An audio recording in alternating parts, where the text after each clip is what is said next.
Hey guys, I know it's been a long time since I made a video. I've had a really chaotic summer. I'm back. I have been making some pizzas, mainly Sicilian. I just haven't had time to make videos out of them. I have been doing it. I have been experimenting and learning.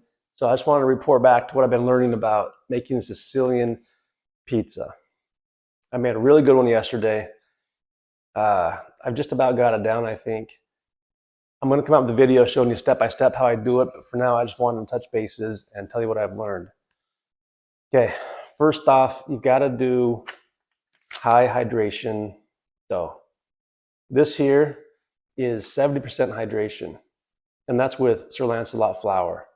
So if you're using like bread flour or any non-specialty pizza flour, like anything but All Trumps or Sir Lancelot, you're gonna want to do probably a 77% hydration.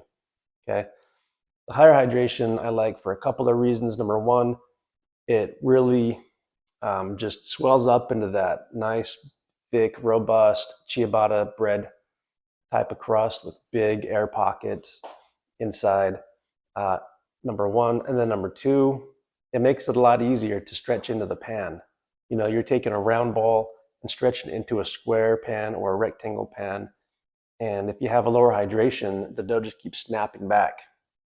And it's really frustrating to get it to spread out to the corners. But with high hydration, it's a lot easier. Okay, so this is 70% hydration dough. It's a pretty simple recipe. All I'm doing is mixing all the ingredients up in a KitchenAid, let it rest for 1 hour, shape it into a ball, and let it rest until it doubles in size. You can let it rest overnight in the fridge for a little extra flavor, um, or just let it do it at room temperature.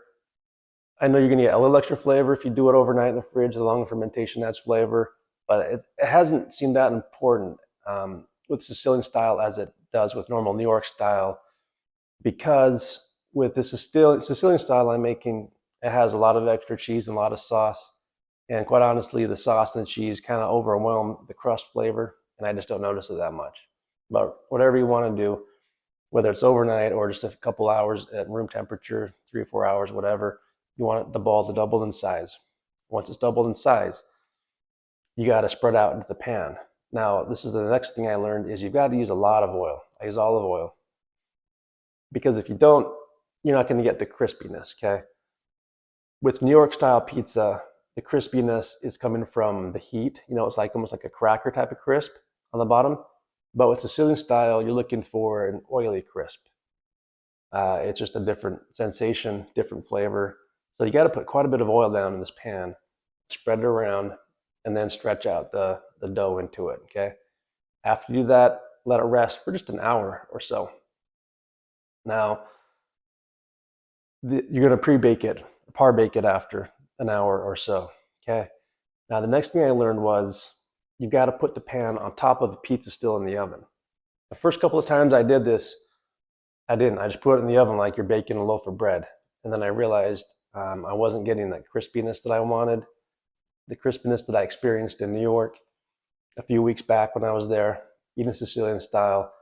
And then I just thought, oh, no wonder I'm not, because it's not getting the same heat transfer as they do in New York. Right? In New York, they just put the pan right on the right in the pizza oven on the steel. So I tried that and I got really great results. That's how I made it taste just like the New York pizzerias. So what I do is I put my pizza still on the second to top rack in my oven, heat it up to 475. Now my oven runs hot, so when the oven is set to 475, that's really like 505, 510, even 520, depending on the day. So whatever, a little over 500 degrees, actual temperature. I put the pan in there on the still for 8 minutes. After 8 minutes, it comes out looking like this. It's partial. I mean, it's almost baked. It just looks really good. You have like a golden brown bottom. The top is clearly baked, and you let it cool down after that. Now, after it cools down, you're gonna dress it.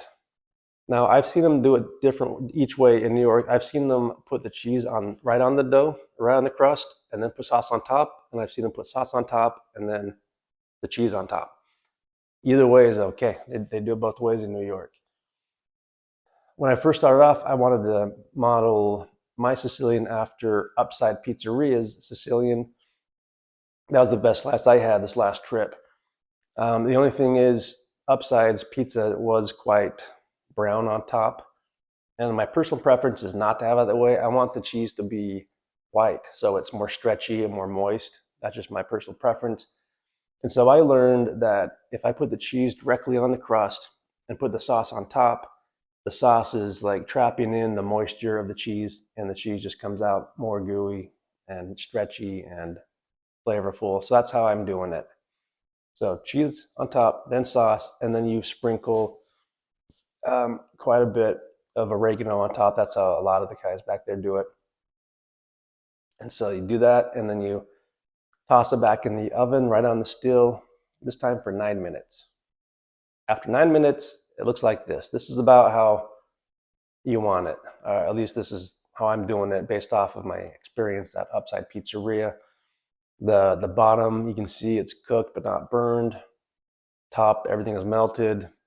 The actual crust is just really robust. It has like big air bubbles in it, and when you take a bite, you just get this really good crispy sensation biting through the crust. So it's soft on top, crispy on the bottom, and it just tastes really, really good. Oh yeah, one thing I forgot is the tomatoes. When I make a New York style pizza, all I do is blend up a can of tomatoes and some salt and put it right on the pizza.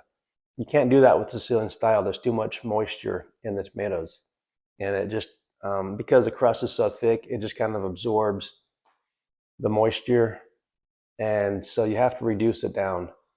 My sweet spot I think is about a 25-minute boil. Bring it to a boil, like a low simmer type of boil. Let it boil for about 25 minutes, and then let the sauce cool down, and then you're good to go. That way the sauce will stay on top of this crust and not just get absorbed into it. Yeah, that's it. I really want to make a video from start to finish how I do this while it's on my mind. I'm really liking this. It's just a fun, good tasting style of pizza. One thing I really like about it, actually, I haven't done this yet, but I will, is because you're pre-baking or par baking the crust, you can par bake a few of them, right? And then just put them in your fridge and take it out and make one a lot easier and faster. I don't know how many of you have really experienced making Sicilian pizza. Hope this helps. Let me know what you think. Thank you.